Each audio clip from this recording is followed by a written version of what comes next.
This is absolutely incredible. Congress implies UFOs have non-human origins. This article is from August 22nd, 2022, talking about what we've said for years and what the government has criticized for years.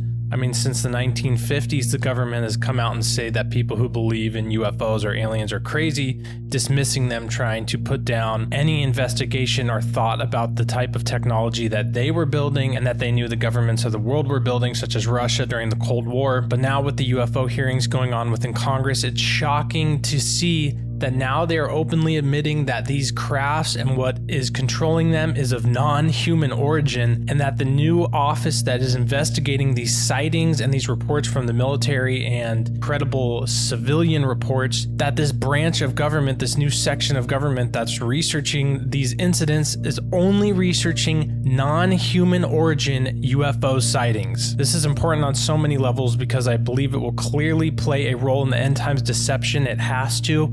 I mean, as Christians, we know what the Bible says about creation, and it says nothing to do with these different entities on different planets. It makes no sense with Christ dying for humankind, or we are made in God's image. I have plenty of videos on that if you want to go back and hear those, but this is just crucial to see because this could play into Bible prophecy in so many different ways, with the creatures that come upon the earth in the book of Revelation, or with the Antichrist himself, or with the great falling away because people now believe in aliens and they don't believe the Bible because they came and revealed to us that they made us.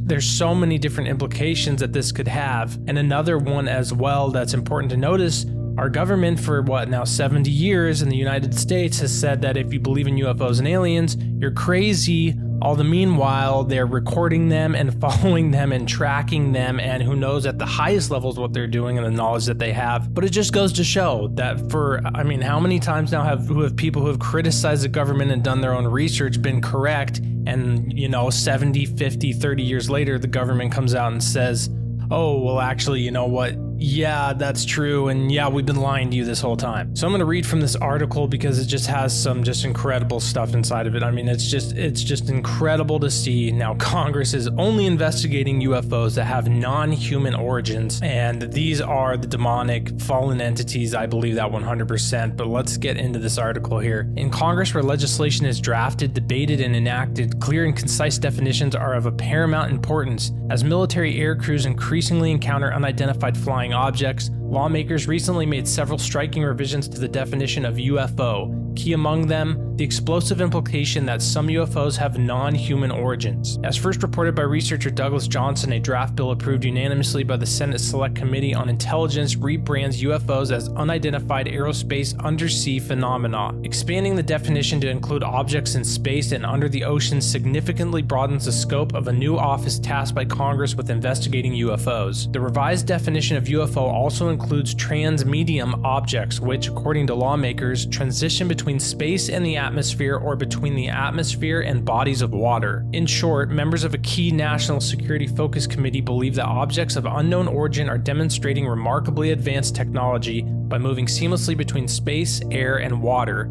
A report accompanying the legislation notes that transmedium threats to United States national security are expanding exponentially. It strains credibility to believe that lawmakers would include such extraordinary language in public legislation without compelling evidence. Perhaps members have seen the classified sensor data that prompted former President Trump's director of national intelligence to state that UFOs exhibit technologies that we don't have and that we are not capable of defending against. Most strikingly, Congress's new definition of UFOs excludes man-made objects. Over the last 7 decades, most UFO sightings involved man-made objects such as misidentified aircraft, balloons, satellites, or drones. They have to say that because that's what they lied about for years. Yet, that was me, not the article.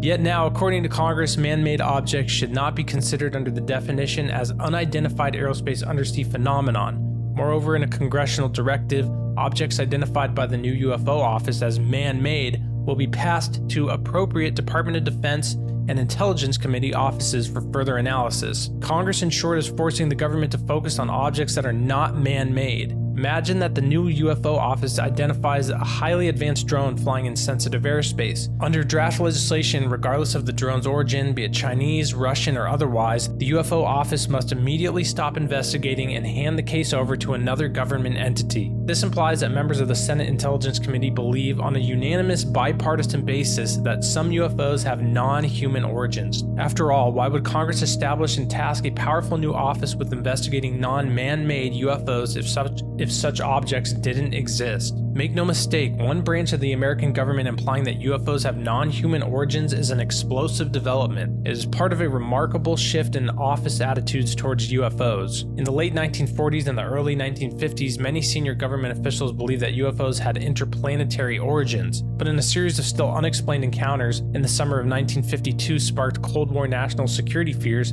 among defense and intelligence agencies. As a result, the US government initiated a campaign to debunk and discredit all UFO sightings, no matter how credible. For decades, officials mocked any suggestion that UFOs had extraterrestrial origins. Not anymore. In discussions and interviews, NASA Administrator Bill Nelson suggests that UFOs encountered by military aircrews in recent years have otherworldly origins. NASA, it should be noted, is proceeding full force on an unprecedented scientific study of UFOs. Former CIA Director John Brennan stated that UFOs might constitute a different form of life.